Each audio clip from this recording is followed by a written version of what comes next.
Wait, what did you say your name was again? Karen asked in confusion. Kane blinked. It's Kane Sanguis. Kane stood with his two teammates outside Training Grounds 44, the Forest of Death. They were waiting for the second portion of the exams to begin. It turned out, to pass the first exam, all you had to do was accept the 10th question. Nothing else even mattered. There wasn't even a 10th question. You just had to agree to take it. Kane couldn't deny that it annoyed him when he found out that way was too much stress over absolutely nothing. Sanguis. I know I've heard that name somewhere before, Karen mumbled to herself. Kane gave her a confused look as Naruko chimed in.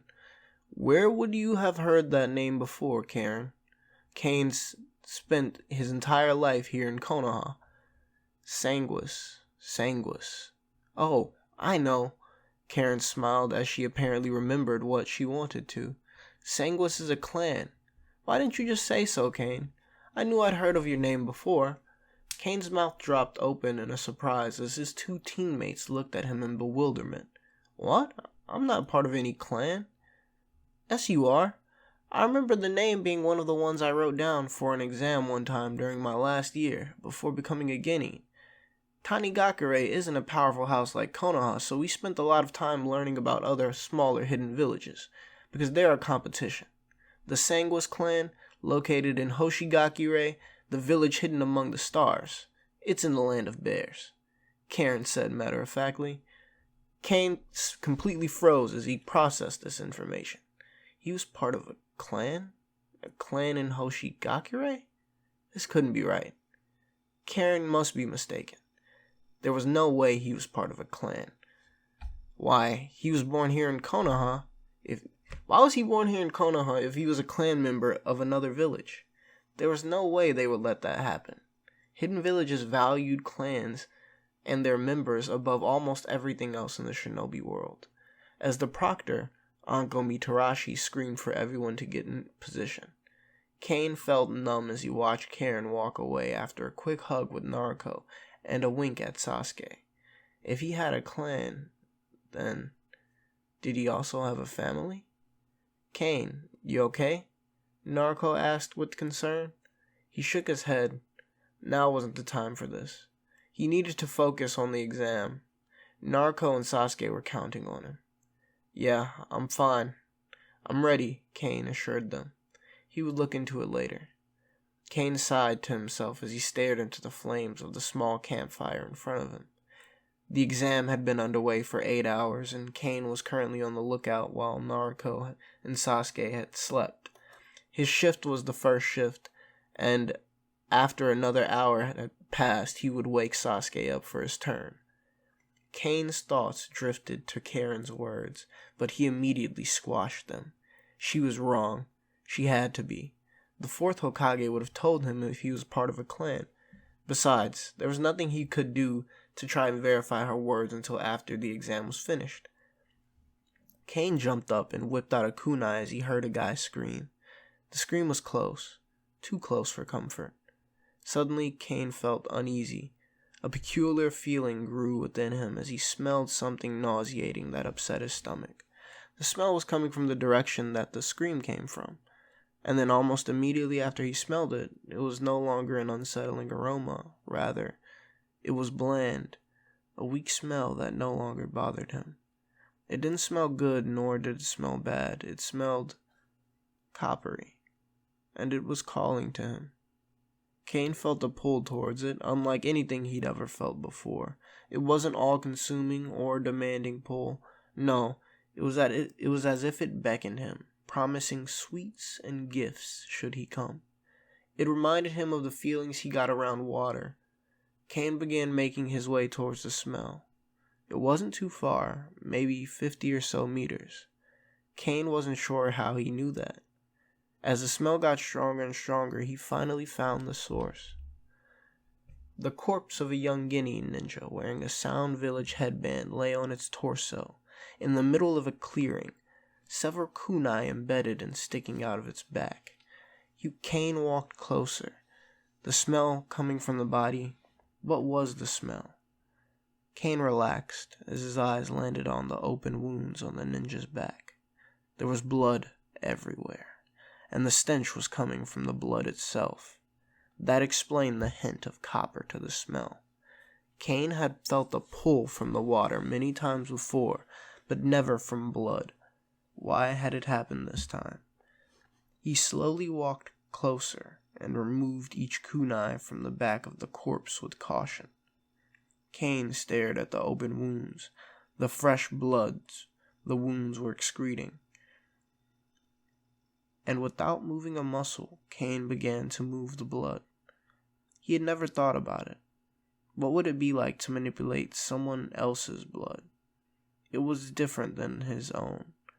This blood felt gross, slimy, as if his chakra was touching something it shouldn't. Maybe that was exactly it. It was so strange being able to move the blood without doing a single thing. It used a negligible amount of chakra, but it didn't require anything of him to do it.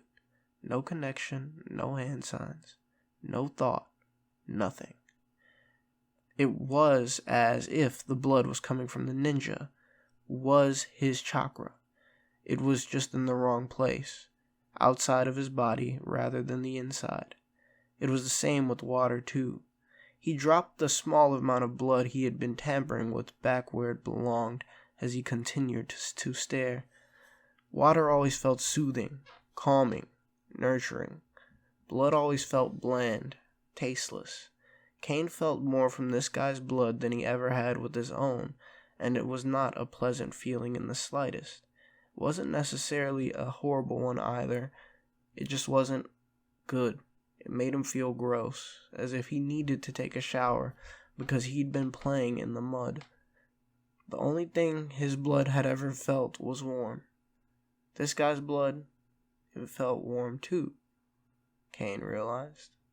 In fact, it almost felt warmer now that he thought about it. No, it definitely felt warm. Warmer, warmer, warmer. Bop.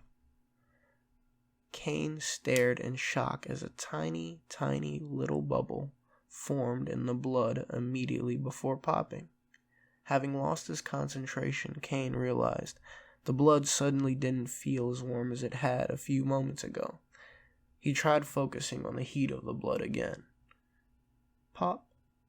Kane stared in awe as it happened a second time. He could heat the blood up. That was disturbing. He wondered if it had something to do with his third elemental affinity, his affinity for fire. Or was it all part of his theoretical Kekkei Genkai? Or was it the Kyuubi? He didn't know. He wondered if he could do it with water too. He thought back to a time in the Watt library when the same sound had occurred. He'd been manipulating water at the time. Was that the time he manipulated both his water and his blood? He wasn't sure. No, I remember. I was only manipulating water at the time. I heard the pop, and then I started manipulating both my water and the blood after that. So he could make water heat up too. That was actually pretty cool. He needed to test that as soon as possible. He wondered if he could do anything with this info. Maybe he could. Kane felt a hand on his shoulder, and he was suddenly whirled around. "What the hell are you doing, Kane?" Sasuke whispered in fury. I was just checking out a scream I heard, and then I found this guy," Kane whispered back as he stepped off to the side to allow Sasuke to see the dead Gani. Sasuke looked even angrier after seeing the body. "You heard someone scream as they were getting killed and decided to leave Naruto and me alone, asleep?" Sasuke whispered, his voice steadily rising until he was very nearly speaking at normal volume. Shit. Kane had honestly completely forgotten about his team, too entranced by the weird sensations he was receiving from the blood. Sasuke pinched his nose as he let out a breath in an attempt to calm himself. "We need to get back. I woke Naruto up and came looking for you, but knowing the idiot, she probably fell right back asleep. I'll just go ahead and perform watch duty since I'm awake now," Sasuke said with narrow eyes as he marched back to camp.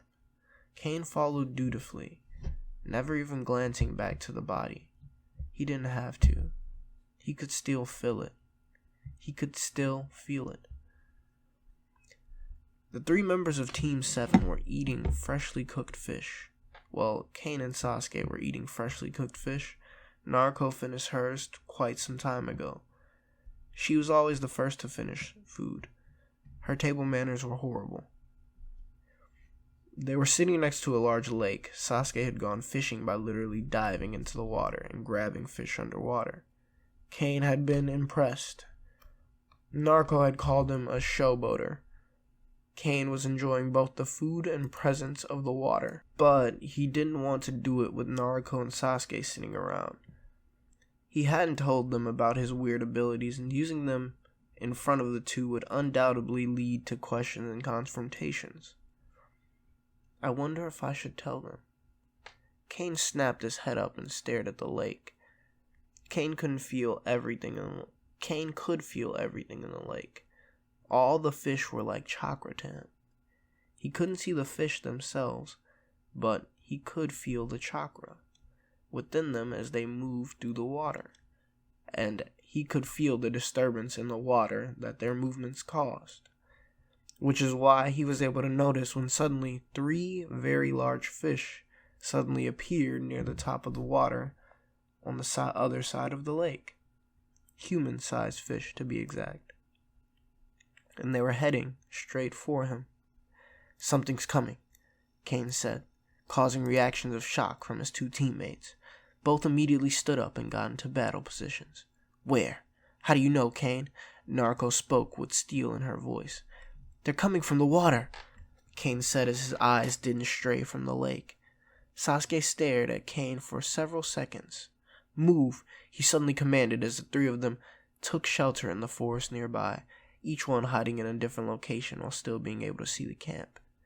Kane continued to focus on the feel of the 3 chakra sources quickly growing closer. A head suddenly poked out from the water and glanced around before diving back under. Several seconds passed in tense silence, the only sounds being the sounds of the forest. 3 bodies walked out of the water, directly into their camp, each one looking around. "Damn, they must have found out we were coming," one of the ninjas said. "How can that be? We circled the entire lake so we could get the drop on." Another of the 3 spoke before gasping, as he was cut off thanks to a chop to the back of the neck, courtesy of Sasuke.